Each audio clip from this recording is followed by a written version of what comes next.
Hello and welcome to the Long Island Weather Outlook, and this time we're going to look a little more at the long range because we just couldn't do that with that storm coming. But let's first get started with the weather right now, and you can see we started off with a little bit of sun, and then we had a lot of clouds around for the afternoon, as you can see there. Well, actually, it doesn't look that bad on that one, but we had a lot of clouds for whatever reason. It's not showing all the clouds on here. But you can see all these clouds that kind of came in for the afternoon. It was much cooler today than yesterday as we deal with the aftermath of that storm. And I'm just going to go over that aftermath very briefly with the storm here. We have Maine still dealing with almost 300,000 people, 290,000 without power still in Maine. You can see how hard they were hit.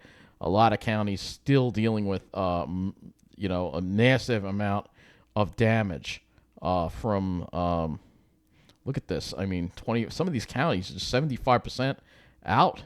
Some of them are 90 to 100% out. It's absolutely insane what's going on. And you look at the providers here, you'll see that it is Central Maine Power that has the most of the outages. Eastern Maine Power Cooperative and Versant Power as well. And then some of these other electric, these are on-track providers here that we have here. It's just crazy the amount of outages that there are, and if we look at some of the damage here in power outages, we can look here, get some images of what's been going on. Again, there aren't a whole lot of images out here. Here's some of it. That's definitely not a current image. That's from another storm. But this is the worst power outage event that Maine has seen in its history. I think that's what they said on the news. So it's really incredible to see, and it's just something. And I'll if I have some videos for you or find some, I'll share them in a community post. But just an incredible. The aftermath of this storm continues. It also continues for the rivers and lakes. You see still flood warnings in areas around those rivers. And if we go to the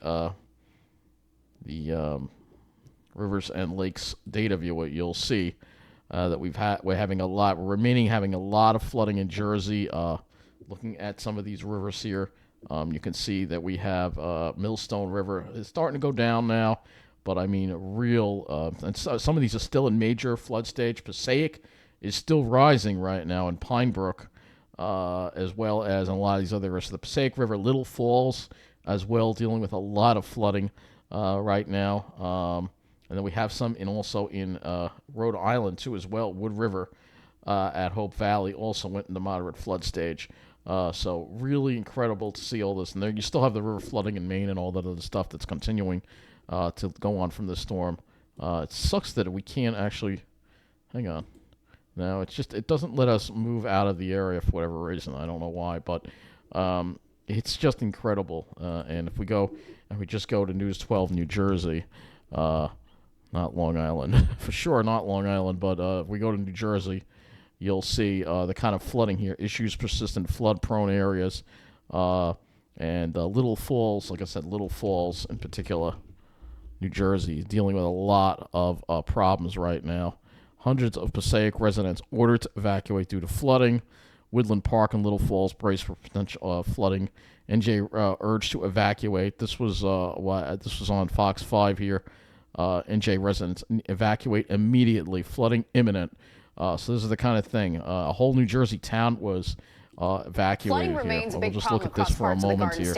Show you some of what's been going on here. So you can see people getting evacuated by boat. You have houses, whole town streets underwater. It's really incredible. So you see all these communities underwater here that are dealing with this flooding. This is way worse than what the South Shore dealt with because they're still dealing with it. Even days after the storm, the rivers are still rising. Which is just incredible. But anyway, let's go look at what our current conditions are outside right now. And looking at Islip, 36 degrees, dew point 25. Still breezy, northwest wind at 13, gusting to 25. Still got a lot of that cloud cover around. Looking at what the day was like at Islip. You'll see during the day we had a lot of clouds around. Pretty much most of the day we had clouds. Oh no, that's yesterday. This is today. But you see, we had cloud. We had a little bit of clear skies for a little bit in the afternoon, but for the most part, clouds is what we had today, and a lot of them. So let's go look at the highs for the day across the area. Much cooler today. Highs in the mid 40s. This might have actually been an overnight high. And yeah, pretty much mid 40s, and the lows 36. Yeah, mid 30s, generally speaking. So yeah, I'm curious. Was that an overnight high that we had? Let's just look at that for a moment, because I'm pretty sure we were only it did get into the mid 40s today. Okay, so it did make it to the mid 40s, which is a little warmer than I thought it was going to be today, but not surprising considering the way things are. So let's go look at our climate statistics for the day. Looking at islip, our high was 45, the normal high 44. 1 degree above normal there. The low of 34, however, was 5 degrees above normal. So we're still above normal for the day by 4 degrees. Yeah. Central Park, above normal by 3 degrees today. Yeah, still above normal because of the higher low temperatures last night. Still, it will be colder tonight, however. Looking at the MODIS satellite, where is it? Here it is. Here's the MODIS again. And again, you can see this big storm here just reaching. You can't even see the whole thing, but it's reaching way up north there. Can't even see up that far north the MODIS satellite, but you can see that river still streaming up. It looks like into Nova Scotia, so we're going to actually go look and see what's going on in Nova Scotia as well. Looks like they're done with it, but they're not done with it over here. They're getting it in Newfoundland right now. You can see 48. Southeast wind at 48, gusting to 56, so they're getting it now in Newfoundland and some of these islands here, so they're getting hit with it now. Temperatures 50s all the way up there. Look at that. That's incredible to see 50s that far north. 51 degrees at Farrell Point there. Just, incredible to see this warmth just being pushed up. Look at this buoy over here. It's 53 degrees over here. I mean, really? Look at how far north we are. I mean, even Greenland. It's just alarming how warm it is in Greenland.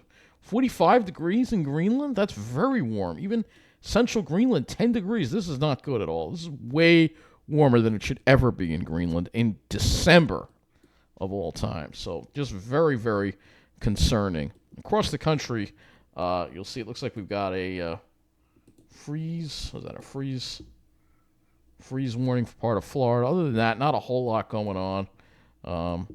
But really incredible to see that this storm is continuing to bring ridiculous warmth very far north into the Arctic. It's very disturbing, to say the least.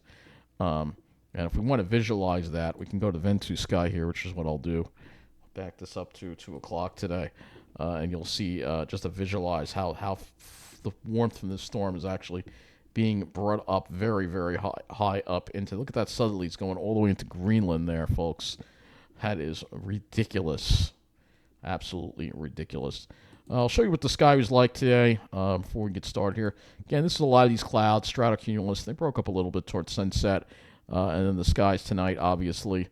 We had those nice clear skies with some of the passing clouds. Again, we'll just show it to you here, what it looked like. Again, you see nice starry skies in between the clouds. Clouds are pretty, though. But anyway, let's go look at our weather right now. And luckily, it's calmed down. We've got high pressure in control, and that is where we are going to stay. High pressure is going to stay in control. Fair weather tomorrow, Thursday, and then we have another reinforcing shot of cold air later Thursday into Friday. High pressure stays over us. Keeps us dry for Saturday, and then maybe a slight chance of a shower Sunday morning perhaps. But you can see that high is kind of just staying wedged in the northeast there like that. But you can see our next rainmaker. Here it comes. So Christmas looks nice. We have the high pressure over us. That's the 25th right there. And then you'll see here comes our next storm system, and it looks like it's going to be for Wednesday. Could be another soaker with that. And we'll have to watch. Looks like it's forming yet another storm over there on top of that. And just showing you, running you through the long range here. It does look like a colder look here as we get to January 1st. Somewhat colder look, the two things that you see here on this GFS run here. All right. So pulling it out, we'll look at the jet stream here on the GFS here, so you can get an idea of what's going on here. So you'll see, look at that straight southerly jet across Greenland. That's nuts. This is, again, the next couple of days. Absolutely nuts. All right, so you see kind of a semi-zonal flow here. Still a very disorganized looking jet stream. Still got that damn trough over Alaska there. You can see the fire hose there that we have that we're going to continue to deal with. And as you get toward January, it looks like it starts dissipating a little bit, that fire hose. And you get somewhat of a colder look here on this GFS here. So let's go look at the jet stream here. I mean, not the jet stream, but the upper air. See, there's our little trough there. You can see then you get to deal with a lot of ridging here. A lot of crazy ridging in all of Canada here. You can see, look at that, just nuts.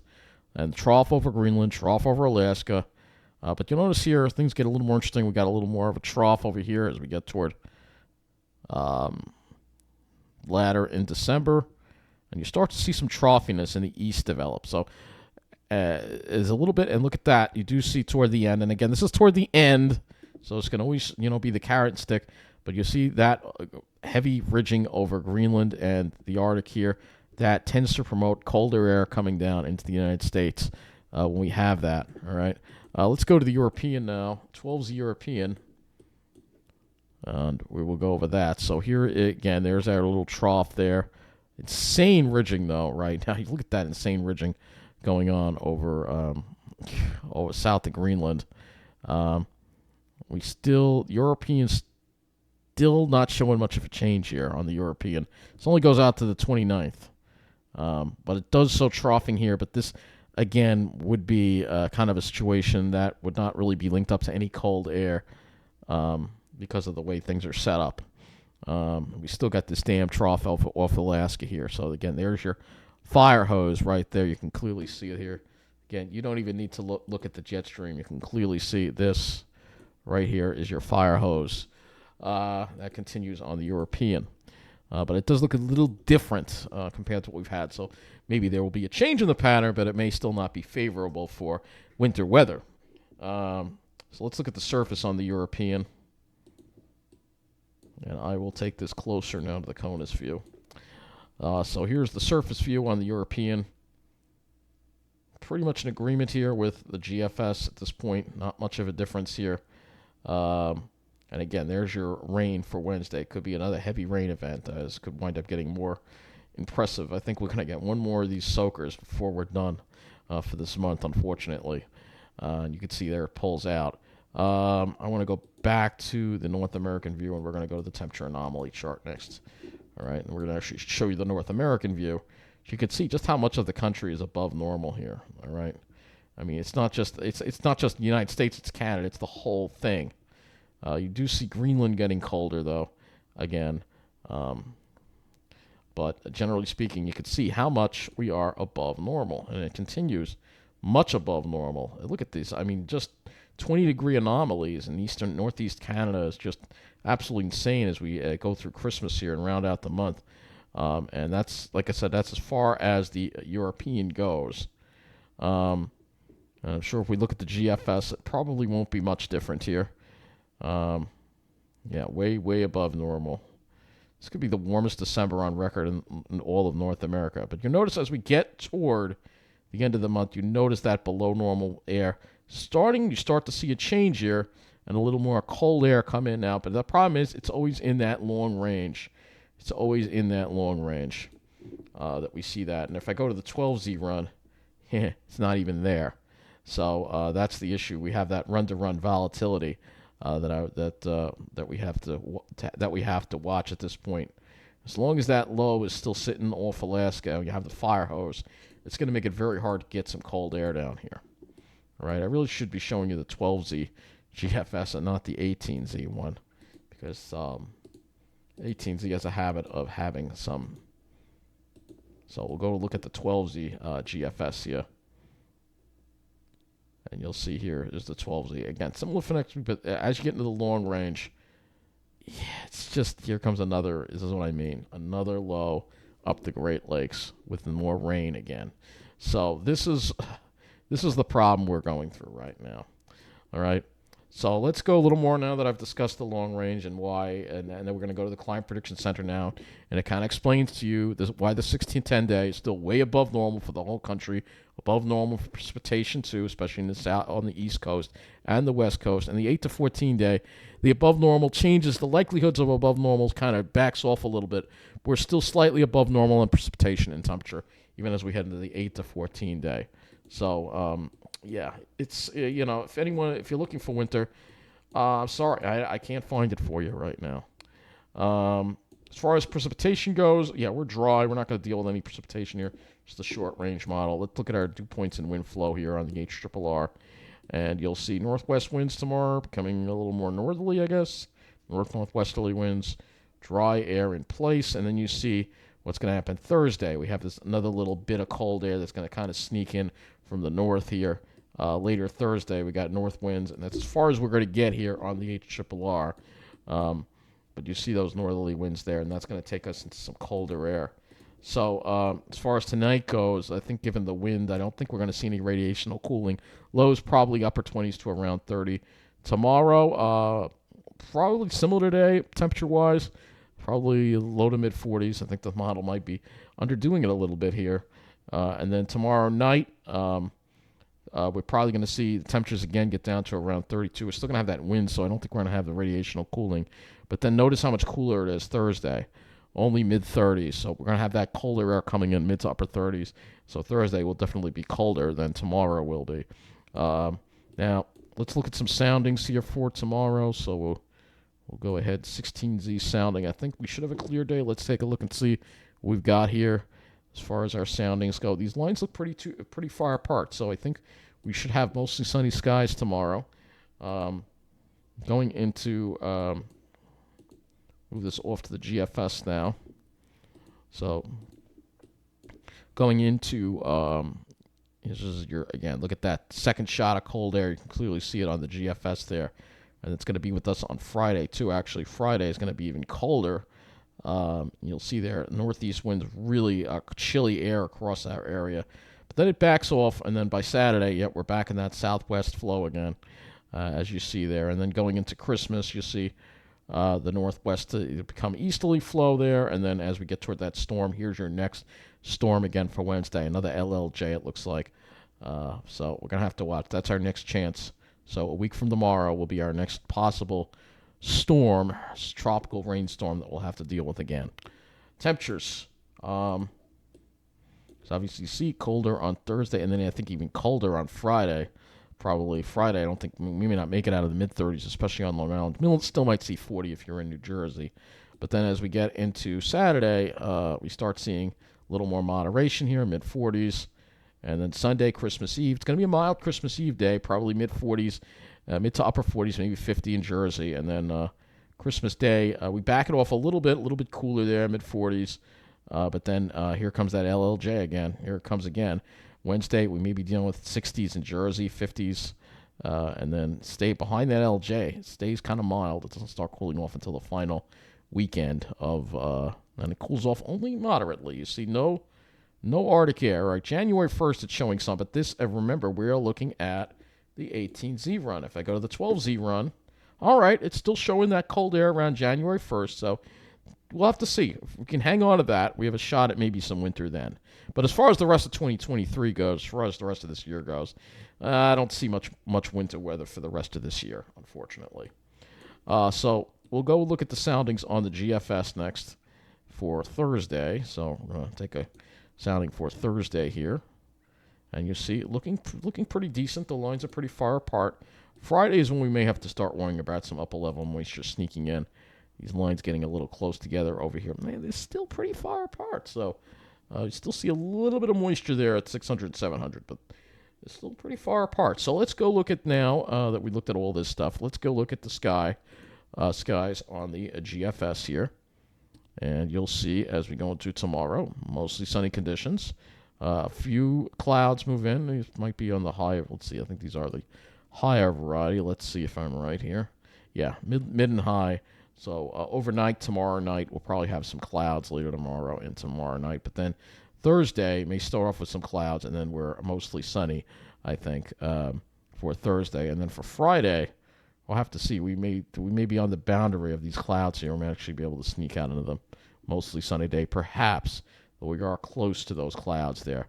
And then for the weekend, unfortunately, plenty of clouds for the weekend. And then after that, we're going to be dealing with a lot of clouds. Christmas Day, we might actually have it keep it clear, but you have kind of a front that's going to get a little hung up to the south there. Again, given the pattern we're in, not a surprise.